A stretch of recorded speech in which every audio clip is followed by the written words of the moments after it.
kita! Panalo bilang Matapos ang kanyang matagumpay na panalo bilang Miss Grand International 2025, patuloy na umaarangkada ang international career ni Emma Mary Tiglao.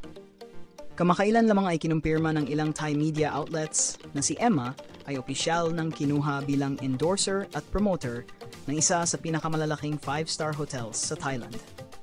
Sa grand launching event, dumagsa ang media at fans upang masilayan ang bagong kampanya kung saan si Emma ang tampok bilang bagong mukha ng luxury brand. Ayon sa management ng hotel, napili si Emma dahil sa kanyang elegance, professionalism at global appeal na perpektong kumakatawan sa imahe ng kanilang international clientele. Kitang-kita naman sa mga behind-the-scenes photos ang natural na karisma ni Emma habang nagpo-pose sa harap ng kamera, suot ang eleganteng Thai-inspired couture.